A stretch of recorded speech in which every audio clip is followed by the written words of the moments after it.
आप देख रहे हैं इंडिया पब्लिक खबर। सरकार और चुनाव आयोग पर लगाए गए वोट चोरी के आरोपों के बीच एक बार फिर राहुल गांधी ने आज प्रेस कॉन्फ्रेंस की, जिसे लेकर ये कयास लगाए जा रहे थे कि राहुल गांधी आज एक बार फिर वोट चोरी को लेकर कई और चौंकाने वाले खुलासे कर सकते हैं। हालांकि इन सभी कयासों से इतर जब राहुल गांधी ने प्रेस कॉन्फ्रेंस की तो उसमें कई बड़े खुलासे तो किए गए, लेकिन ये वो हाइड्रोजन बम नहीं था जिसकी बात उन्होंने अपनी वोटर अधिकार यात्रा में की थी। आज हुई प्रेस कॉन्फ्रेंस में राहुल गांधी ने चुनाव आयुक्त ज्ञानेश कुमार पर जमकर निशाना साधा। वहीं दूसरी तरफ राहुल के आरोपों से अब बीजेपी में भी सियासी उथल-पुथल मच गई। कई भाजपा नेताओं ने चुनाव आयोग और सरकार का बचाव करते हुए राहुल गांधी के सभी आरोपों और दावों को बेबुनियाद और तथाकथित करार दिया। दिल्ली में हुई इस प्रेस कॉन्फ्रेंस में आज कुछ ऐसे खुलासे हुए हैं जिससे बीजेपी और कांग्रेस में जुबानी जंग छिड़ गई है और देश भर में एक बार फिर बिहार में एसआईआर के मुद्दे को लेकर सियासत गर्मा गई है। इस पूरे मामले को विस्तार से जानेंगे इस स्पेशल रिपोर्ट में। दरअसल राहुल गांधी ने दिल्ली में एक प्रेस कॉन्फ्रेंस आयोजित की, जिसमें उन्होंने मुख्य निर्वाचन आयुक्त ज्ञानेश कुमार पर वोट चोरी के आरोप लगाए। गांधी ने कहा कि उनके पास चुनाव आयोग के खिलाफ 100% सबूत है और वे इसे जनता के सामने रखेंगे। उन्होंने आरोप लगाया कि दलित, पिछड़े वर्ग और कांग्रेस के मतदाताओं को निशाना बनाया जा रहा है। उन्होंने कर्नाटक में एक बूथ पर 6018 वोट डिलीट होने और वोटर लिस्ट में हेरफेर की खबरों का भी उल्लेख किया। ये प्रेस कॉन्फ्रेंस चुनाव आयोग और कांग्रेस के बीच तनाव को और बढ़ा सकती है। याद हो कि राहुल गांधी बीते कुछ समय से ही बिहार चुनाव को लेकर लगातार एक्टिव हैं। वो चुनाव आयोग के साथ ही सरकार पर भी लगातार हमलावर हैं। इसी क्रम में उन्होंने हाल ही में अपनी वोटर अधिकार यात्रा के दौरान हाइड्रोजन बम फोड़ने की बात कही थी। उनका ये हाइड्रोजन बम आखिर है क्या और इसके जरिए वो सरकार और चुनाव आयोग पर कौन सी नई मुसीबत खड़ी करने वाले हैं, उस पर से अब जल्द ही पर्दा उठ सकता है। राहुल गांधी पहले भी चुनाव में धांधली का आरोप लगाते रहे हैं। ईवीएम को लेकर भी उन्होंने कई बार सवाल उठाए हैं। यही नहीं, इस बीच वो सबूतों के साथ कथित वोट चोरी के मामले को लेकर बेहद ही आक्रामक नजर आ रहे हैं। बेंगलुरु साउथ लोकसभा सीट की महादेवपुरा विधानसभा सीट में कथित रूप से 1 लाख से ज्यादा वोट फर्जी के खुलासे को एटम बम बताने के बाद राहुल गांधी अब हाइड्रोजन बम फोड़ने की बात कह रहे हैं। हालांकि अब तक ये सवाल जस का तस ही बना हुआ है कि राहुल गांधी का यह हाइड्रोजन बम कब और कहां फूटने वाला है। आपको बता दें कि राहुल गांधी ने एक बार फिर से मुख्य चुनाव आयुक्त ज्ञानेश कुमार पर हमला बोला है। उन्होंने कहा कि वोट डिलीट करने के उनके पास 100% सबूत है। हालांकि कांग्रेस सांसद ने स्पष्ट किया कि वो हाइड्रोजन बम नहीं फोड़ने जा रहे, वो बाद में आएगा। इसके साथ ही उन्होंने दावा किया कि आदिवासियों, दलितों और ओबीसी के वोट काटे गए हैं। उन्होंने ये भी दावा किया कि कांग्रेस डोमिनेटेड सीट को टारगेट किया गया है। राहुल गांधी ने कहा कि संविधान पर उनका पूरा भरोसा है।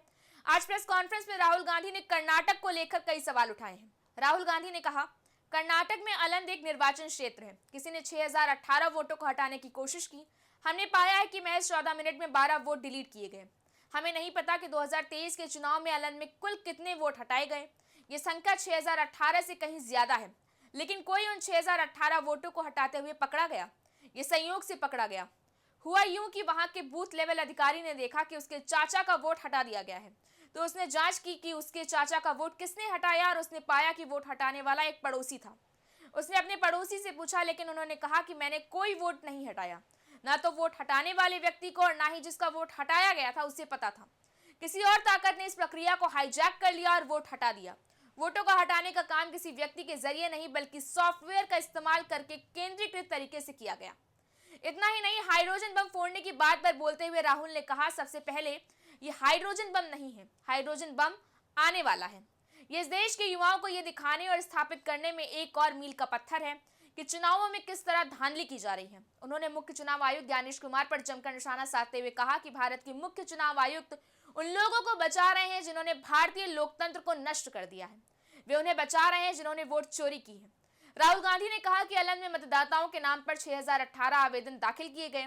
जिन लोगों ने ये आवेदन दाखिल किए उन्होंने वास्तव में इन्हें कभी दाखिल ही नहीं किया। यह आवेदन एक सॉफ्टवेयर का इस्तेमाल करके स्वचालित रूप से दाखिल किया गया। कर्नाटक के बाहर विभिन्न राज्यों के मोबाइल नंबरों का इस्तेमाल आलंद में नंबरों को हटाने के लिए किया गया और ये कांग्रेस के मतदाताओं को निशाना बनाकर किया गया। इस बीच राहुल गांधी ने यह भी साफ कर दिया कि आज प्रेस कॉन्फ्रेंस में किया गया कोई भी दावा या खुलासा बिना तथ्यों के नहीं है। राहुल गांधी ने कहा, मैं इस मंच पर ऐसी कोई बात नहीं कहने जा रहा हूं जो 100% सत्य पर आधारित ना हो। मैं ऐसा व्यक्ति हूं जो अपने देश से प्यार करता है। मैं अपने संविधान से प्यार करता हूं। मैं लोकतांत्रिक प्रक्रिया से प्यार करता हूं और मैं उस प्रक्रिया की रक्षा कर रहा हूं। मैं यहाँ ऐसी कोई बात नहीं कहने जा रहा हूं जो 100% प्रमाण पर आधारित ना हो, जिसे आप निर्धारित कर सकें।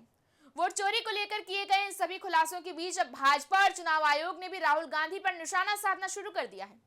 भाजपा और कांग्रेस में जुबानी जंग छिड़ गई है, आरोप प्रत्यारोप लगाए जा रहे हैं। राहुल गांधी के आरोपों पर पलटवार करते हुए अब बीजेपी नेता अनुराग ठाकुर ने कहा है, चुनाव दर चुनाव हार और जनता से नकार दिए जाने वाले एक नेता की हताशा निराशा दिन पर दिन बढ़ती जा रही है। आरोपों की राजनीति को अपना आभूषण बना लिया है। शपथ पत्र और सबूत मांगो तो पीठ दिखा के चले जाते हैं, बस कीचड़ उछालो और भाग जाओ। हाइड्रोजन बम फोड़ने वाले थे पर फुलझड़ी भी फुस हो गई। वहीं बीजेपी सांसद डॉक्टर संजय जायसवाल ने राहुल गांधी के खुलासे पर तंज कसते हुए कहा, राहुल गांधी पढ़ने लिखने में कमजोर हैं, इसलिए हाइड्रोजन और पानी का फर्क नहीं समझ पाए।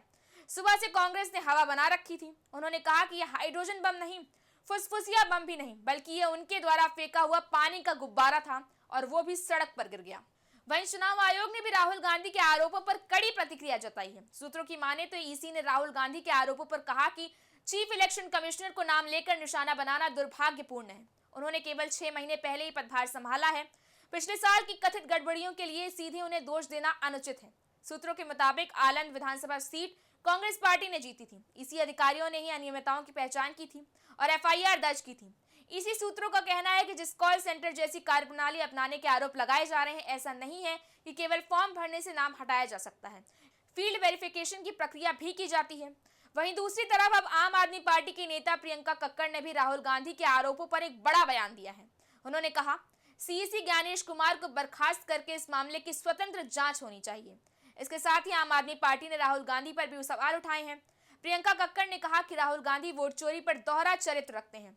जब अरविंद केजरीवाल, नवीन पटनायक और उद्धव ठाकरे ने वोट चोरी के सवाल उठाए थे तो राहुल गांधी चुप रहे और वे अब चाहते हैं कि पूरा विपक्ष उनका साथ दे। इस पर राहुल गांधी की बहन और कांग्रेस की महासचिव प्रियंका गांधी ने कहा, हमें लोकतंत्र और संविधान को बचाने के लिए लड़ने की जरूरत है। हर किसी को यह प्रेस कॉन्फ्रेंस देखना चाहिए ताकि उन्हें पता चल सके कि किस तरह वे लोग चुनाव आयोग के साथ मिलीभगत कर रहे हैं। गौरतलब है कि इसके पहले एटम बम के सहारे राहुल गांधी ने बिहार का चुनाव जीतने का प्लान बनाया था और यही वजह है कि उन्होंने एसआईआर और वोट चोरी के मुद्दे को लेकर बिहार की सड़कों पर 16 दिन में 1300 किलोमीटर की वोटर अधिकार यात्रा पूरी की। यात्रा को मिले रिस्पॉन्सेस से राहुल बेहद कॉन्फिडेंट है और हाइड्रोजन बम फोड़ने की तैयारी कर रहे हैं। फिलहाल तो राहुल गांधी की टीम इस मिशन में लगी हुई है। राहुल गांधी के करीबियों के मुताबिक पूरे देश में कुल 48 ऐसी सीटें हैं जिस पर कांग्रेस की नजर है, जहां की हार बकौल कांग्रेस की हार नहीं है बल्कि वोट चोरी के जरिए पार्टी प्रत्याशी को हराया गया है। इसमें पीएम मोदी की लोकसभा सीट वाराणसी भी शामिल है। यूपी कांग्रेस के अध्यक्ष अजय राय ने तो बकायदा ऐलान कर दिया है कि वाराणसी की वोट चोरी का खुलासा भी राहुल गांधी के एजेंडे में है। यही नहीं, इससे पीएम मोदी की कुर्सी को भी खतरा बताया जा रहा है। फिलहाल इस बारे में आपकी क्या राय है, हमें कमेंट सेक्शन में जरूर बताएं। वीडियो को लाइक करें, शेयर करें, चैनल को सब्सक्राइब करें। शुक्रिया।